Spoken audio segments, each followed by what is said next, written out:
Mardonio Euscate, cirujano de tórax y cardiovascular. Trabajo en el servicio de cirugía de tórax y trasplante pulmonar del Hospital Nacional Guillermo Almenara. Y vamos a hablar dentro de las generalidades de esta enfermedad, de la tuberculosis. Ustedes bien saben que es una enfermedad infecciosa causada por el Mycobacterium tuberculoso y que se va a caracterizar por la formación de granulomas a nivel de los tejidos, principalmente en los pulmones. Pero también puede haber afectación extrapulmonar y la más frecuente es la ganglionar, ¿no? De curso crónico puede conducir a la muerte sin tratamiento alguno. El agente etiológico es el bacilo de Koch, es un germen intracelular aerobio, tiene alta afinidad por el oxígeno y va a inducir una respuesta granulomatosa en el huésped. Su tasa de crecimiento es lento, pero es muy resistente incluso a temperaturas frías. La transmisión es a través de la vía aérea, aerosol. El flujo aéreo va a llevar estos bacilos a anidarse, localizarse a nivel de los segmentos apicales de lóbulos inferiores y segmentos anteriores de lóbulos superiores. Dentro de la historia, esta enfermedad fue conocida como la gran plaga blanca en los años 1600, en el siglo XVII, y abarcó prácticamente, se extendió por toda Europa, causó una alta mortalidad. En 1882, Carlos Forlanini de Pavia realiza por primera vez eh, uno de los tratamientos quirúrgicos para la TBC pulmonar. Y es por ello que fue llamado el padre de la colapsoterapia. Realizó la primera técnica de colapsoterapia, que fue el neumotórax artificial primario. ¿Ok? Robert Koch en Alemania, como ustedes bien saben, en 1882, en ese mismo año, identifica el bacilo tuberculoso. El descubrimiento de los rayos X por Röntgen ayudó bastante para poder ver la localización de las lesiones por tuberculosis, las lesiones a nivel pulmonar. El padre de la toracoscopía, Jacobeo de Suecia, realizó por primera vez en 1912 una neumolisis, que ahora vamos a revisar de qué se trata. En Estados Unidos, 1933, realiza la primera neumonectomía, la primera extirpación completa de todo un pulmón. 2 años después, Friedlander realiza también en Estados Unidos la primera lobectomía. Y Rovicev y Selikov en 1952 realizan el primer ensayo clínico probando la eficacia de isoniazida, que ya había sido descubierta por Clarín en 1945 en Francia, ¿no? En la actualidad se puede sospechar y probar la tuberculosis al examinar el esputo de los pacientes, pero la extensión de la enfermedad tuvo que esperar hasta 1895, como mencionamos, cuando Röntgen descubrió los rayos X. Sauerbruch es considerado como el primer pionero de la cirugía torácica. Nació en 1875, cuando tenía 4 años, padre falleció de tuberculosis. Después de calificar como médico, inicialmente trabajó como asistente quirúrgico del doctor Mikulich, que es el famoso doctor que realizó la colostomía en doble cañón de escopeta. Bueno, esto ya lo hemos revisado, vamos a avanzar un poquito. ¿Cuáles son las indicaciones quirúrgicas en pacientes que tienen tuberculosis pulmonar no multidrogo resistente? Principalmente las secuelas. Las secuelas.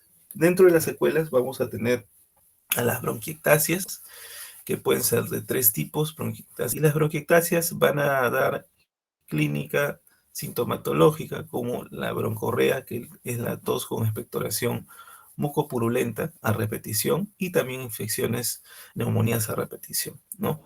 El fibrotórax es cuando esta pleura, tanto la pleura visceral, que es la que recubre los pulmones, como la pleura parietal, se engrosa tanto que forma una paquipleura, ¿no? Una paquipleura, y debido al espesor de esta pleura visceral o parietal, incluso el pulmón a veces queda atelectasiado y queda atrapado, no puede expandir completamente. A eso se le llama el término de pulmón atrapado o lung trapped, ¿no? Entonces, eso es también tiene indicación quirúrgica porque lo que realizamos ahí es la decorticación pulmonar. Tenemos que retirar toda esa coraza, esa que infle pulmonar, ¿ok? Después tenemos también los misetomas o aspergilomas, que es cuando estas cavernas o bronquiectasias quísticas, debido a la inmunosupresión, inmunodepresión del paciente, van a ser colonizadas por un hongo que se encuentra en el medio ambiente oportunista, que es el Aspergillus fumigatus, y que va a generar los aspergilomas o misetomas, cuyo síntoma principal va a ser la hemoptisis, ¿no? La hemoptisis, que es la tos con expectoración de sangre, ¿no? Siempre cuando ustedes evalúen hemoptisis, tienen que preguntar al paciente qué volumen es el que ha expectorado. Puede ser una cucharadita, 2 cucharadas, media taza, una taza. Entonces, en base a eso, ustedes van a saber si es una hemoptisis masiva, ¿no? ¿Cuándo se dice que hay una hemoptisis masiva? Cuando el paciente tose prácticamente 500 centímetros cúbicos a más en 24 horas. ¿Cuándo se dice que una hemoptisis es recurrente? Cuando presenta 3 episodios o más en una semana. ¿Ok? ¿Cuáles son las complicaciones producto de estas bronquiectasias, estos misetomas, ¿no? Que pueden terminar complicándose? Los bronquios pueden romperse por la tos exigente que tienen estos pacientes y puede haber una comunicación entre la vía aérea y la cavidad pleural. Y la cavidad pleural, que es una cavidad normalmente aséptica, libre de gérmenes, libre de aire, en este caso, debido a esta comunicación entre el bronquio o la vía aérea y la cavidad pleural, va a pasar moco con gérmenes gram positivos, anaerobios, y también va a haber el paso de aire, ¿no? Entonces el paciente muchas veces o presenta un piotórax, que es por colonización de esta cavidad por los gérmenes que les he mencionado, incluido obviamente el bacilo de Koch. Entonces va a ser un empiema el paciente, un empiema con flora mixta. Obviamente un empiema tuberculoso, pero no solamente bacilo de Koch, sino también gérmenes gram positivos y anaerobios, ¿no? Y también pueden hacer pioneumotórax. ¿Por qué?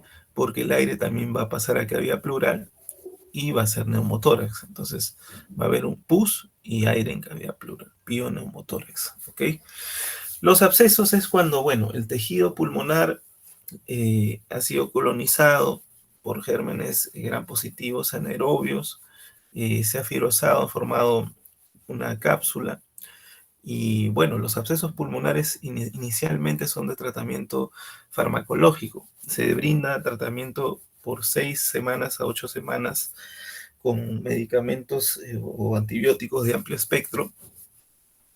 Y si después de ese tiempo no ha habido resolución del cuadro, el paciente persiste con el absceso, sigue con la misma imagen tomográfica, ya el absceso ya requiere de tratamiento quirúrgico, ¿no? Pero inicialmente los abscesos son de manejo farmacológico con antibiótico-terapia de amplio espectro, ¿ok? Y bueno, el empiema tuberculoso, que es una consecuencia que les he mencionado de generalmente fístulas broncopleurales. Los misetomas, como van a ver en esta tomografía, esta es una tomografía axial computarizada, es donde estamos evidenciando la ventana pulmonar, ¿no?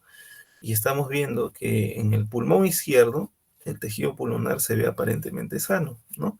Pero en el pulmón derecho, que es este de acá, permítame, vamos a hacer algo práctico acá. Ok, ahora sí.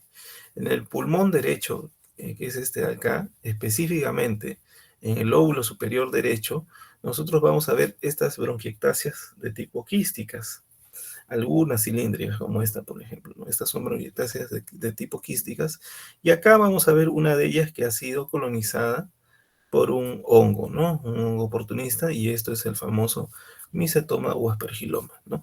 Inicialmente, todo paciente que tiene Sintomatología respiratoria, nosotros siempre vamos a pedir una radiografía de tórax posterior, ¿no? Pero cuando vemos algo anormal, como por ejemplo aquí, hemos pedido una radiografía de tórax posterior, aquí el pulmón izquierdo está completamente expandido, inflado, y no se ve lesiones aparentes de nodulares o de masas, no se ve. Pero en el lado derecho, fíjense, acá en la región apical del lóbulo superior, nosotros vamos a ver múltiples radiolucencias, como si fueran quistes pequeñitos, ¿no? Entonces, aquí probablemente hay algo. Y cuando ustedes vean una imagen sospechosa en una radiografía de tórax, siempre deben pedir una tomografía para confirmar qué es lo que tiene el paciente en el pulmón, ¿ok? Acá vemos otra imagen donde estamos evidenciando la presencia también de un micetoma. Fíjense que hay una bronquiectasia quística que ha sido colonizada por este hongo oportunista. En este caso lo estamos visualizando a nivel del segmento posterior del lóbulo superior derecho. Este es otro caso, este es un corte coronal de un paciente que tiene bronquiectasias y micetomas prácticamente en los dos lóbulos inferiores, en el segmento apical del lóbulo inferior derecho y el segmento basal posterior del lóbulo también del inferior del lado izquierdo, ¿no? Entonces, esta es la bronquiectasia quística que ha sido colonizada en el pulmón derecho. Esta es la bronquiectasia, fíjense, de tipo varicosa. Prácticamente acá ya no hay tejido pulmonar, ¿no? Y acá podemos ver una bronquiectasia quística colonizada por este hongo en el lóbulo inferior izquierdo, ¿no? Que se ve claramente, fíjense en la radiografía de tórax, también la presencia de micetoma, ¿no? Y bueno, las bronquiectasias es otra patología que requiere también de tratamiento quirúrgico siempre y cuando sean lesiones localizadas. ¿Cuál es, digamos, la estructura histológica que nosotros vamos a evidenciar en un paciente que tiene una bronquiectasia? Una bronquiectasia es una dilatación patológica de un bronquio con destrucción de la pared del bronquio. Hay pérdida del epitelio mucociliar, que es parte del sistema de defensa contra alergenos, ácaros, que pueden ingresar a la vía aérea, ¿no? Entonces, ese epitelio ciliar se va a perder en los pacientes que tienen bronquiectasia de ese sistema de defensa, esa barrera, y va a haber un aumento en la producción de moco, ¿no? Y es por eso que estos pacientes tienen una tos persistente con expectoración mucopurulenta, ¿no? Las bronquiectasias, como yo se los he mencionado, pueden ser de tres tipos. Estas, por ejemplo, son de tipo cilíndricas, más pequeñitas. Acá hay cilíndricas también, chiquitas, conglomeradas. Pueden ser de bronquiectasias de tipo más grandes, quísticas, ¿no? Como estas de acá, bronquiectasias quísticas. Y pueden ser de tipo varicosa, cuando comprometen todo un lóbulo o todo un pulmón, como por ejemplo esta que yo les mostré acá, ¿no? Fíjense, tremenda bronquiectasia de tipo varicosa, ¿ok? Y nosotros cuando hacemos la valoración funcional del pulmón antes de la cirugía, tenemos que hacer varios estudios prequirúrgicos. La historia clínica, ustedes saben que es fundamental. La evaluación cardiológica para ver que el paciente no tenga riesgo de infartos, no tenga valvulopatías, no tenga riesgo de arritmias cardíacas, ya que a veces una arritmia cardíaca ha sido motivo de muerte para muchos pacientes que han sido posoperados de pulmón. Entonces hay que hacer siempre una buena evaluación cardiológica, ¿no? Su riesgo quirúrgico cardiológico. Y dentro de la evaluación funcional respiratoria, que es parte también del riesgo neumológico que van a realizar nuestros colegas neumólogos, hay un examen muy importante que es la espirometría, ¿no? Este examen, espirometría, se realiza también en aquellos pacientes que tienen sospecha de cáncer de pulmón y que van a ser sometidos ya sea a una lobectomía o a una neumonectomía, que es la extirpación de un lóbulo completamente o un pulmón completo, respectivamente, ¿no? Pero, ¿cómo yo voy a saber si mi paciente va a tolerar que yo le quite todo un pulmón o va a tolerar que le quite un lóbulo? Porque significa menos reserva funcional respiratoria, ¿no? Entonces, acá la espirometría es fundamental. Y dentro de los parámetros de la espirometría que yo voy a valorar, se encuentra el volumen expiratorio forzado del primer segundo. Ese parámetro es el que yo tengo que valorar para saber si mi paciente es candidato a cirugía, si va a tolerar que yo le quite todo el pulmón, va a tolerar que le quite un lóbulo o va a quedar oxígeno dependiente después de la cirugía. Entonces, lo que nosotros como especialistas en cirugía, lo que nosotros deseamos es mejorar la calidad de vida de los pacientes, no empeorar su calidad de vida, ¿no? De por sí, una mala calidad de vida ya es que el paciente esté constantemente tosiendo sangre, haciendo infecciones pulmonares a repetición, ¿no? Ya sea por el problema de bronquiectasias o por misetomas, ¿no? Entonces, si yo voy a tener un paciente que tiene pobre reserva funcional, mejor no lo opero, ¿no? El paciente puede estar hemoptizando, pero puede seguir trabajando, ¿no? Con medicación farmacológica, con un tratamiento intervencionista, ahora vamos a comentar eso también. Pero en el caso de los pacientes que tienen lesiones de bronquiectasias o misetomas localizados, nosotros a través de este examen, que es la espirometría, vamos a valorar el volumen expiratorio forzado del primer segundo. Si queremos hacer una neumonectomía, porque el paciente tiene todo el pulmón derecho, por ejemplo, comprometido con bronquiectasias, misetomas, yo tengo que tener un volumen expiratorio forzado del primer segundo de 2 litros a más. Si no llega a 2 litros, definitivamente ese paciente no debería operarse. En el caso de un paciente que requiere una lobectomía porque tienen todo un lóbulo, lesiones, lesiones secuelares como bronquiectasias, misetomas, el paciente tiene que tener un BEF del primer segundo en 1.5 a más. Si tiene menos, mejor no operarlo. Y si tengo que hacer una segmentectomía, el paciente tiene que tener más de 0.8 litros para poder ser intervenido en una segmentectomía. ¿Ok? Si no cumple este criterio, mejor no operar. Hay criterios de operabilidad y existen criterios de resecabilidad cuando hablamos, por ejemplo, de cáncer. Y esto lo extrapolamos también en el caso de pacientes que tienen lesiones seculares de TBC, ¿no? Entonces, operable no es el paciente que tiene menos de esa reserva funcional que se los he mencionado, según sea el caso, ¿no? Si necesita neumonectomía, lobectomía o segmentectomía, ¿ok? Importante, por favor, no lo olviden. El otro detalle es el siguiente. Cuando yo tengo un paciente que tiene bronquiectasias difusas, misetomas bilaterales que comprometen a ambos pulmones, yo no le voy a quitar los dos pulmones, es imposible, es incompatible con la vida. ¿Qué tipo de tratamiento yo le voy a dar a un paciente que tiene misetomas o tiene bronquiectasias sangrantes y hemoptisis masivas recurrentes, ¿no? A repetición? ¿Qué tratamiento le voy a dar? Inicialmente el tratamiento es farmacológico, con fármacos antitusígenos, que puede ser, por ejemplo, la codeína, que es un fármaco opiáceo, o el dextrometorfano cuando no hay codeína, que es un jarabe, ¿no? Vía oral, para evitar que el paciente tosa, ¿no?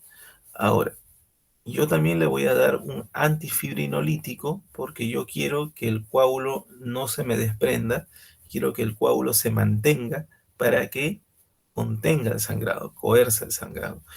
Y el antifibrinolítico más usado para tratamiento farmacológico de la hemoptisis es el ácido tranexámico, el famoso transamin, ácido tranexámico. ¿Ok? Ese es el tratamiento farmacológico de hemoptisis. ¿Ya?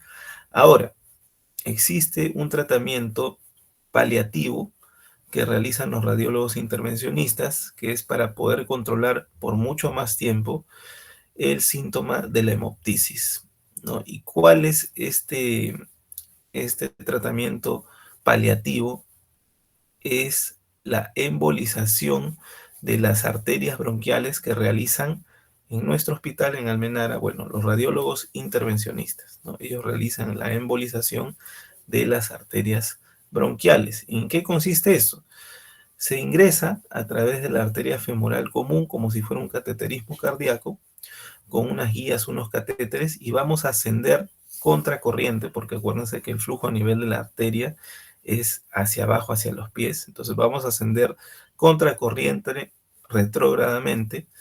Vamos a ir de la arteria femoral a las arterias ilíacas, a la aorta abdominal, subimos, seguimos subiendo hasta la aorta torácica descendente, y a nivel de la aorta torácica descendente existe la emergencia de todas las arterias bronquiales que van a ir a diferentes lóbulos, ¿no? Entonces yo me tengo que dirigir, tengo que hacer una cateterización selectiva de las arterias bronquiales que van al lóbulo que esté comprometido por el misetomo o las bronquiectasias. Una vez que me posiciono a nivel de estas arterias bronquiales que van a ese lóbulo, voy a inyectar una sustancia a través del catéter, un agente embolizante, que es el cianocrilato. El cianocrilato, famoso histocril, que al contacto con la sangre, esta sustancia se va a solidificar y va a formar como si fuera un tapón, un cemento, que va a impedir que la sangre fluya a través de esta arteria bronquial. O sea, va a dejar anulada esta arteria bronquial, ¿no? Entonces, al ya no haber flujo arterial, pues flujo arterial es alta presión fuerte, la hemoptisis se va a ver más controlada, ¿no? Entonces, esto va a permitir que el paciente tenga mucho más tiempo libre de esta sintomatología que puede poner en riesgo su vida, porque si el paciente se viene en hemoptisis masivas, que son a veces incontrolables, puede fallecer por un shock hipovolémico, o también puede aspirarse el otro pulmón con la sangre, formar tapones de coágulos y morir de asfixia, ¿no? Entonces, la hemoptisis no es cualquier cosa. La hemoptisis puede causar la muerte, y es por eso que el paciente que tenga hemoptisis debe acudir a emergencia. ¿Ok? ¿Me están escuchando alumnas? ¿Está claro? ¿Están ahí? Sí, doctor. Muy bien, entonces vamos a continuar. Entonces, dentro de las técnicas quirúrgicas que existen para cirugía de tuberculosis pulmonar, tenemos específicamente dos. La primera, las técnicas de colapsoterapia, que fueron creadas por Forlanini de Pavia, eh, el primer médico que hizo la primera técnica de colapsoterapia, que fue a finales del siglo XIX, ¿no? Y esta primera técnica ahora la vamos a revisar. Y la otra técnica es la técnica de resecciones pulmonares, que es lo que se hace en la actualidad, las lobectomías, neumonectomías, segmentectomías, ¿no? ¿Cuáles son los principios para poder hacer una resección pulmonar? Primero, remover el tejido enfermo, que las lesiones sean localizadas. Segundo, mantener una adecuada función pulmonar, no dejar al paciente oxígeno dependiente, y esto va a estar en función al resultado de la espirometría, específicamente del volumen expiratorio forzado del primer segundo. Y tercero, que no haya tuberculosis activa. Pero en la actualidad existen hospitales, como por ejemplo Hipólito Unanue, donde hay salas acondicionadas específicamente también para operar a pacientes que todavía son bacilíferos, ¿no? Que todavía tienen sus estudios de esputo, cultivos positivos, ¿no? Muy bien. Entonces, dentro de las técnicas de colapsoterapia, vamos a revisar todas estas. El primero es el neumotórax artificial intrapleural que realizó Forlanini de Pavia, Italia, que consistió en la inyección de aire, de volúmenes de aire a través de una jeringa grande con una aguja gruesa, para poder hacer que este aire que era ingresado en cavidad pleural colapsara las cavernas, sobre todo que estaban localizadas a nivel apical de los pulmones, de los lóbulos superiores, ¿no? Se decía que cuando entraba el aire, ese neumotórax iba a comprimir, iba a aplastar las paredes internas de las cavernas, iba a generar una fibrosis y estas cavernas se iban a cerrar, ¿no? Se iban a cerrar. Pero en algunos casos, a pesar de esta técnica, el paciente seguía con el pulmón inflado, entonces no aparecía ningún neumotórax. Entonces preguntaban qué estaba pasando, ¿no? ¿Por qué no funciona el neumotórax artificial, ¿no? Entonces Jacobeus de Suecia se le ocurre, padre de la toracoscopía, meter un tubito con una lupa para poder ver qué estaba pasando adentro, ¿no? Inyectando el aire y no había colapso del pulmón. ¿Qué estaba pasando? Entonces evidenció la presencia de adherencias. ¿Qué son las adherencias parietales? Son tejido fibrótico que se encuentra entre la pleura parietal y la pleura visceral que cubre los pulmones, ¿no? Entonces este tejido fibrótico va a sujetar al pulmón, a las costillas, y por más aire que le entre va a impedir que este pulmón descienda, ¿no? Y es por eso que el neumotórax artificial era inefectivo, ¿no? Entonces Jacobeus realiza la neumolisis intrapleural cerrada y la neumolisis intrapleural a cielo abierto. La neumolisis intrapleural cerrada consistió en la sección de estas adherencias localizadas en los segmentos apicales. Una vez que seccionaba estas adherencias, recién se procedía posteriormente a hacer el neumotórax artificial, ¿no? Con la finalidad que se ejerciera la colapsoterapia. Y podía ser de dos tipos: cerrado, cuando se hacía a través de este tubito, esta lupa, y la neumolisis intrapleural a cielo abierto, cuando se hacía a través de una incisión, un corte, una toracotomía, para poder seccionar estas adherencias. La tercera técnica es la frenicoparálisis, que puede ser completa y permanente cuando se hace la frenisectomía. ¿Qué cosa es la frenisectomía? Es, digamos, la abulsión, arrancamiento completo del nervio frénico. ¿Y cómo se hace esto? Se hace a través de un abordaje cervical. Entre los músculos escalenos se va a encontrar el nervio frénico, y lo que se hace es prácticamente enrollar ese nervio una vez localizado y se arranca, se arranca el nervio. Eso va a originar una parálisis completa y permanente de ese hemidiafragma, ¿no? Y en el caso de una parálisis temporal, solamente ya no se arranca el nervio, solamente se presiona, se pinza el nervio, se hace una frenicopresura y eso va a originar una parálisis temporal del hemidiafragma de ese mismo lado.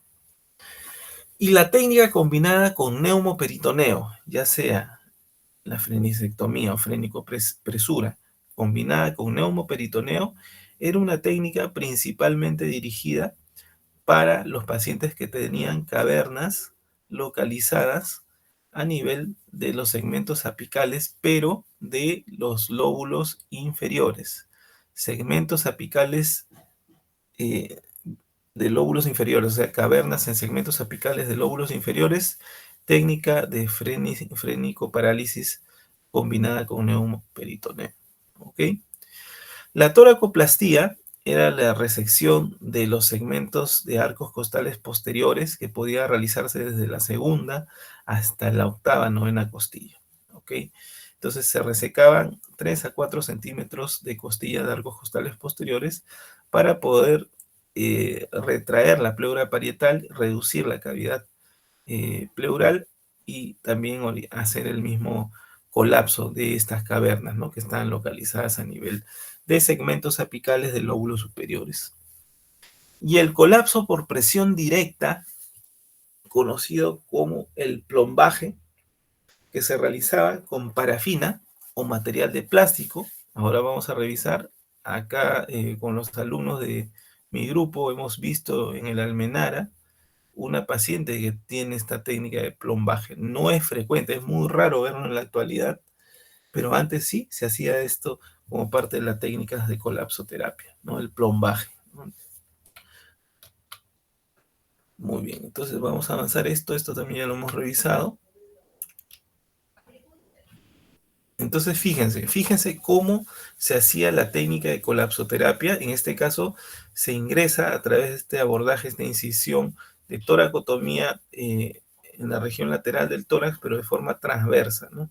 Lo que nosotros hacemos en la actualidad, por ejemplo, en nuestro hospital, es la toracotomía axilar vertical, que es una incisión que va de la axila de forma vertical hasta 5 o 6 centímetros por debajo de la axila, y que eso nos va a permitir digamos, realizar cirugías de resecciones pulmonares, lobectomías, neumonectomías, ¿no? En el Hospital Almenares, creo que el único hospital donde hacemos este abordaje de toracotomía axila vertical, ya que en otros hospitales el abordaje es por toracotomía posterolateral, que es mucho más cruenta, ¿no? En comparación a la axila vertical, llamada también toracotomía amiotómica, ¿ya? Porque solamente en la axila vertical se va a incidir el músculo serrato mayor. No se toca ni el dorsal ancho ni el músculo pectoral mayor.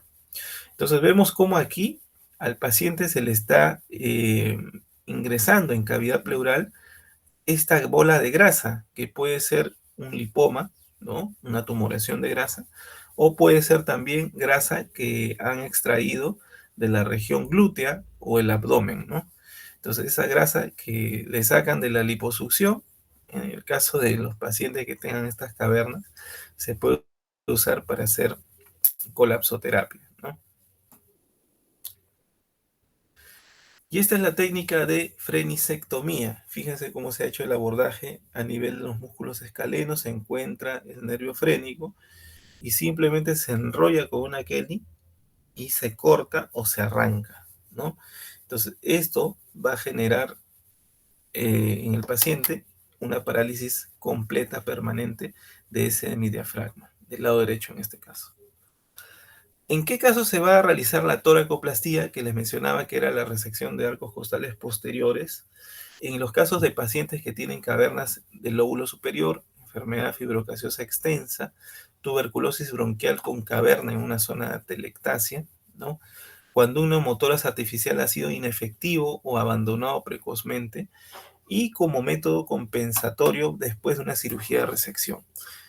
Tenemos en nuestro hospital una paciente que fue intervenida de una lobectomía superior izquierda, a la cual después de la cirugía cursó lamentablemente con una complicación que fue una fístula broncopleural. Y bueno, decidieron hacer justamente esta técnica de toracoplastía, de achicar esa cavidad pleural con la finalidad que aplastaran el bronquio que estaba fugando. Pero no solamente le hicieron la toracoplastía, sino también le hicieron la técnica de plombaje, ¿no? La técnica de plombaje que ahora vamos a revisar. Entonces, acá en la técnica de toracoplastía, por ejemplo, esta es una toracoplastía a lo Brauer Friedrich, que es una toracotomía en forma de U grande, ¿no? Ustedes pueden ver acá la forma de U, esa es la incisión antes que levanten esta zona, la incisión en forma de U grande, fíjense, prácticamente la incisión va desde los músculos paravertebrales, el dorsal ancho, el músculo serrato, el músculo pectoral, ¿no? Entonces se secciona todo este músculo para poder exponer a las costillas, y se va a resecar los segmentos de arcos costales posteriores desde prácticamente la segunda, ¿no? Segunda, tercera, cuarta, quinta, hasta la novena costilla se puede resecar, ¿no? Este es otro abordaje que es la toracoplastía de paravertebral a lo Wilms-Sauerbruch. Wilms-Sauerbruch crearon esta técnica que es paravertebral. Fíjense acá la incisión no es en forma de U, solamente se va a incidir a nivel paravertebral, la línea paravertebral en el paciente, ¿no? Entonces va a hacerse la misma técnica de hacer la resección parcial de las costillas de los segmentos de arcos costales posteriores de 2 a 3 centímetros, ¿no? Acá se ve cómo se resecan las costillas y esas costillas que quedan libres se vuelven a unir a través de nudos de alambre, ¿no? Con alambres. Fíjense cómo los pacientes quedan después de haberse realizado una toracoplastía. Prácticamente la cavidad pleural se queda completamente reducida, como ustedes pueden ver acá, por ejemplo. Y va a haber también una deformidad a nivel de la columna, ¿no? La columna se va a desviar, va a haber una escoliosis compensatoria, que es frecuente ver en estos pacientes, ¿no? Que han sido sometidos a toracoplastía.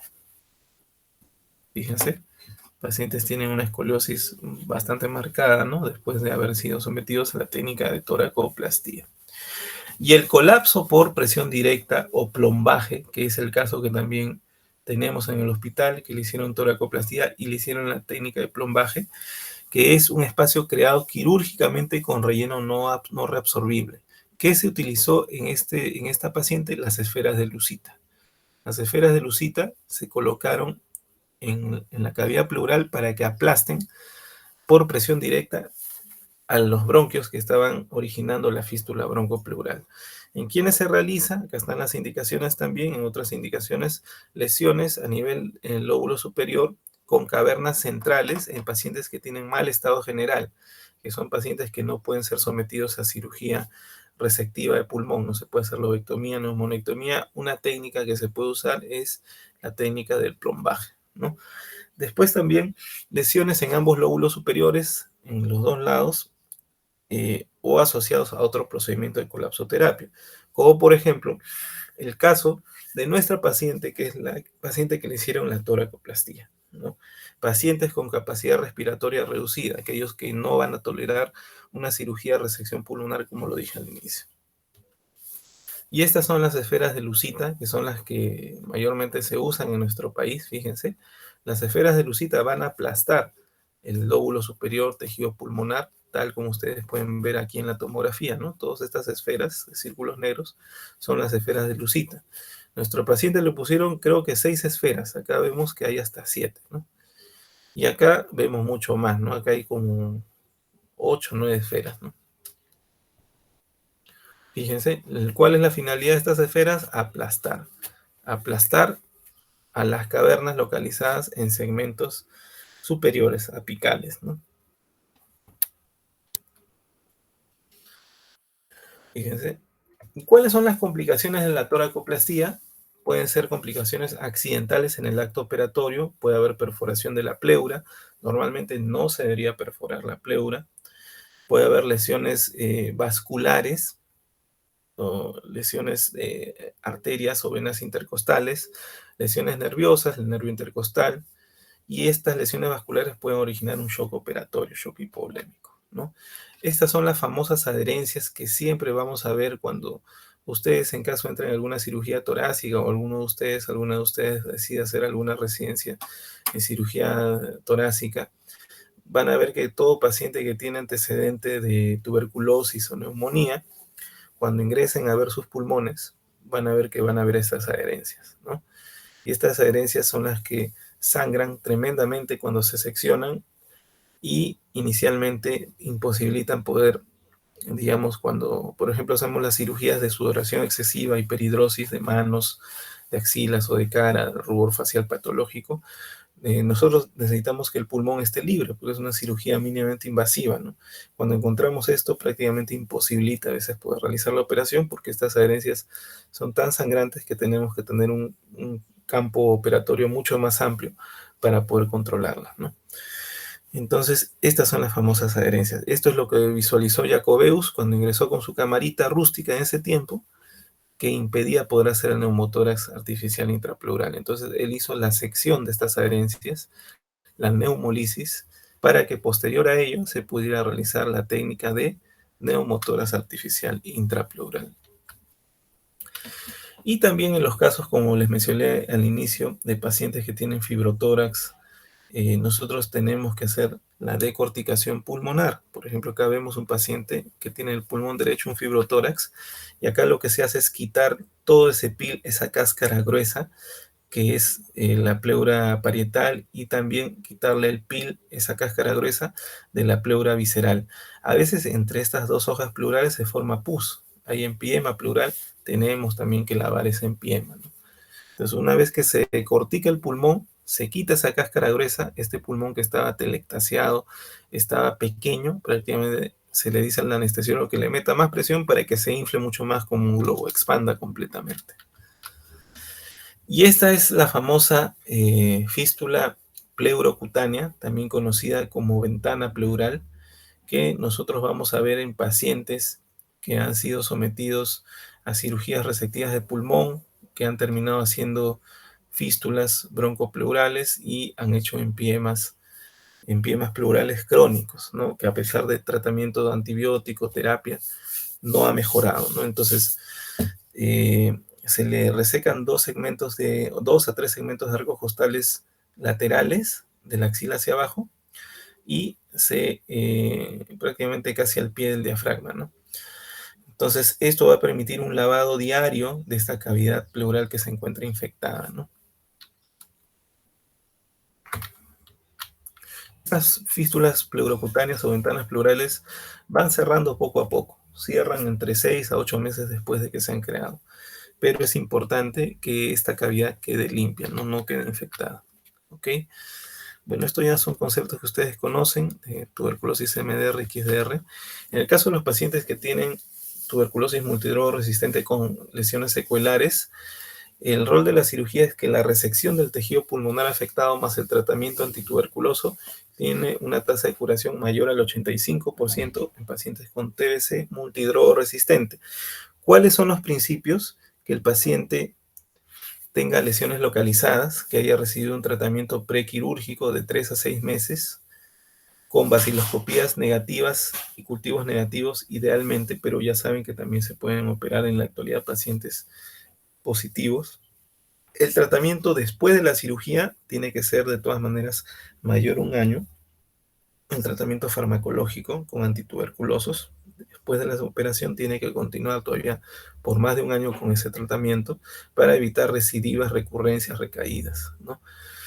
Y preservar la función pulmonar, ¿no? Lo que les decía, evaluación de la espirometría, el volumen expiratorio forzado al primer segundo, para evitar la postración del paciente a ser un paciente oxígeno dependiente. ¿Cuál es el objetivo de resecar estas lesiones seculares en los casos también de pacientes MDR? Disminución de la carga basilar en lesiones cavitarias, porque se dice que cuando se dejan esas cavernas, el bacilo queda anidado ahí de forma latente y cuando el paciente, por X motivo, eh, se vuelve inmunodeprimido o inmunosuprimido, nuevamente se puede reactivar y puede originar recaídas. ¿Ok? Y bueno, las complicaciones de cirugía de tuberculosis en general son el sangrado por las adherencias, la infección, ¿no? El empiema pleural, la fístula broncopleural, cuando se hace a veces el muñón bronquial no queda completamente sellado, a veces queda un poco dehiscente, entonces es importante la técnica también del cierre del bronquio, ¿no? La fístula broncopleural es una, digamos, consecuencia que va a originar otra cadena de problemas como el empiema crónico, ¿no? Y bueno, la muerte, ¿no? Por sepsis o por shock hipovolémico. Muchas gracias, alumnas, alumnos. No sé si hay alguna pregunta.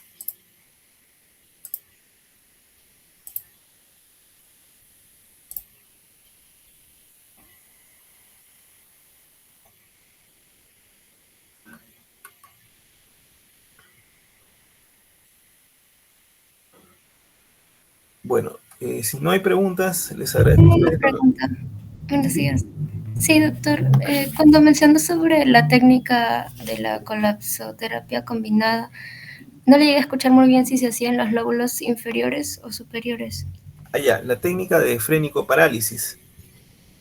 Ya, Sí, la técnica de frénico-parálisis puede ser dos tipos. Frenisectomía, que va a originar una parálisis diafragmática permanente, ¿no? Y la frénico-presura, que va a originar una parálisis diafragmática temporal. Cuando se trata de bronquiectasias, misetomas, lesiones seculares que están localizadas a nivel del segmento apical, pero de los lóbulos inferiores, en ese caso se hace la técnica combinada con neumoperitoneo. O sea, se puede hacer o una frenisectomía o una frenicopresura más neumoperitoneo. O sea, le instilamos aire en la cavidad peritoneal, ¿no? Entonces, ustedes van a ver ahí que el hígado está separado del diafragma, ¿no? Cuando hay neumoperitoneo, el hígado está separado de la cúpula diafragmática en el lado derecho, por ejemplo, ¿no? Entonces, en eso consiste la técnica combinada con neumoperitoneo para lesiones seculares localizadas en segmentos apicales, pero de los lóbulos inferiores. Recuerden ustedes que hay segmento apical en el lóbulo superior y también hay también segmento apical en el lóbulo inferior. ¿Ok? ¿Está claro? sí, doctor, muchas gracias. Ok. ¿Alguna Doctor, otra pregunta? Sí, en la parte de la resección pulmonar usted mencionó tres principios. El primero era remover tejido enfermo. ¿El segundo cuál era? El segundo es que el paciente tenga una adecuada función pulmonar evaluada a través del volumen expiratorio forzado el primer segundo, lo que yo les mencionaba. Para neumonectomía, el paciente tiene que tener una reserva funcional de BF1 de 2 litros a más, para lobectomía de 1.5 litros a más, segmentectomía 0.8 litros a más. Y lo otro es de que el paciente idealmente debe ser un paciente que tenga vaciloscopías negativas, cultivos negativos, ¿no? Pero en la actualidad, como les mencioné, eso también ha cambiado un poco porque se han acondicionado salas específicamente para cirugías de pacientes que están positivos también. Gracias, doctor. Ok, ¿alguna otra pregunta?